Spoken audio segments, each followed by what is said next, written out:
Bah là, mon pacalou, là, la convergence de ta balle, là, et surtout d'autres exemples, là, t'as dit. Bah, décidément, très enthousiaste, Marty, en ce moment. Allez, on y va directement. Alors, reprenons ton exemple, Marty. Oui, je veux, mon pacalou, je veux que tu me démontes ta convergence. Mais c'est pas ma convergence, c'est celle de ta suite, Smarty. Bon, alors, on l'a écrit l'autre jour, Sn égale 1 demi plus 1 quart plus 1 huitième plus etc. jusque plus 1 sur 2 puissance n. Alors, pour montrer sa convergence, il nous faut deux critères.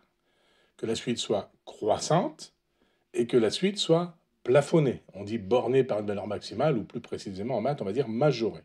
Alors d'abord la croissance. Alors ça c'est assez facile. On va calculer la différence entre la nème valeur et celle d'avant, la n moins unième valeur. S de n moins S de n moins 1. Alors S de n c'est 1 demi plus 1 quart plus 1 huitième plus jusque 1 sur 2 à la puissance n, moins, eh bien, 1 demi plus 1 quart plus 1 huitième plus 1 demi sur n moins 1. Alors le moins, il va s'appliquer à tous les éléments de derrière. Donc on a en fait 1 demi plus 1 quart plus 1 huitième, etc. jusqu'à 1 sur 2 puissance n. Moins 1 demi, moins 1 quart, moins 1 huitième, etc. Moins 1 sur 2 n moins 1. Donc tous les termes là s'annulent 2 par 2. Il ne reste plus à la fin que 1 sur 2 à la puissance n. Bon, bah 2 à la puissance n, c'est un nombre positif. 1 aussi. Donc quand je divise, j'ai un nombre positif. Et on voit que la différence entre deux termes consécutifs de la suite est strictement positive. La suite est croissante. Elle est même strictement croissante. Compris, mon pacalou, compris. Et pour la borne maximale, alors, bah là aussi, c'est assez facile. Alors, GS de n, je repars de sa définition, 1 demi plus 1 quart plus 1 huitième plus, etc., jusqu'à 1 sur 2 puissance n. Et je vais calculer deux fois ça, deux fois S de n. Donc, ça fait 2 fois 1 demi, plus 2 fois 1 quart, plus 2 fois 1 huitième, plus, etc., 2 fois 1 sur 2 puissance n. 2 fois 1 demi, ça fait 1. 2 fois 1 quart, bah, ça fait 2 sur 4, c'est-à-dire 1 demi. 2 fois 1 huitième, 2 sur 8, ça fait 1 quart, etc., etc. Et 2 fois 1 sur 2 puissance n, ben, c'est comme si j'enlevais un 2 en bas. Là. Donc ça fait 1 sur 2 à la puissance n-1. Et maintenant, j'ajoute à la fin 0. Et 0, c'est 1 sur 2 puissance n moins 1 sur 2 puissance n. J'ajoute et j'enlève la même chose.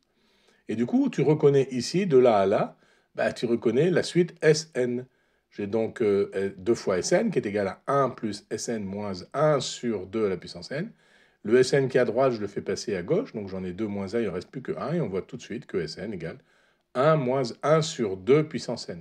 Et alors, comme 1 sur 2 à la puissance n est un nombre positif, quand je fais 1 moins ce nombre positif, c'est forcément plus petit que 1. C'est même strictement plus petit que 1. Zoli, mon pacalou. Donc ma suite est croissante et bornée au-dessus par 1, donc elle est converge. Exactement, Smarty. On dit majorée par 1 plutôt que bornée au-dessus de 1, mais bon, c'est ça. Alors d'ailleurs, la dernière formule ici nous permet de voir la limite. Quand n tend vers l'infini et devient très très très grand, eh bien 2 à la puissance n, j'ai 2 fois 2 fois 2 fois 2 avec beaucoup beaucoup de fois 2. Donc ça devient un nombre très très très grand. Et quand on divise 1 par un nombre très très très grand, bah, on obtient un nombre très très très petit. On dit que 1 sur 2 puissance n tend vers 0 quand n tend vers l'infini. Du coup, S de n tend vers 1 moins 0, c'est-à-dire 1. Ben voilà, la limite de cette suite, c'est bien égal à 1. Et c'est tout aussi facile que ça, mon pacalou. Bah oui, hein, attention quand même. Hein. Ce que je viens de faire, c'est pas une vraie démonstration mathématique, c'est une intuition suffisante pour comprendre que ta suite préférée, S de n, tend vers 1 quand n tend vers l'infini. Oui, il faudrait utiliser ta formule là pour le prouver, mon pacalou. C'est ça, oui, Smarty, c'est ça. Allez, un autre exemple. Oui, oui, cette fois-ci, borné par en dessous, mon pacalou, minoré, donc Smarty. Alors voici une suite, un, définie par u de n égale 3 plus 1 tiers à la puissance n. Alors démontre-nous, Smarty, que la suite est convergente vers 3. Alors, je vais d'abord démontrer qu'elle est décroissante, mon pacalou. C'est ça? C'est ça, Smarty. Et ensuite, tu démontreras qu'elle est minorée. Alors, pour démontrer la décroissance, je vais faire comme toi. Je vais calculer la différence entre deux termes consécutifs, mon pacalou. Ouais, c'est très bien, ça, Smarty. Vas-y. Alors, tu calcules u de n plus 1 moins u de n. Ça fait donc 3 plus 1 tiers de n plus 1 moins 3 plus 1 tiers de n. Donc, ça fait, là, j'ai 3 et là, j'ai moins 3. Ça s'annule, ça fait 0. Et là, j'ai 1 tiers de n plus 1 moins 1 tiers de n.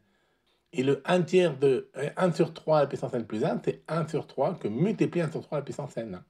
Donc je peux factoriser 1 sur 3 à la puissance n, et ça me donne donc 1 tiers moins 1 fois 1 sur 3 à la puissance n.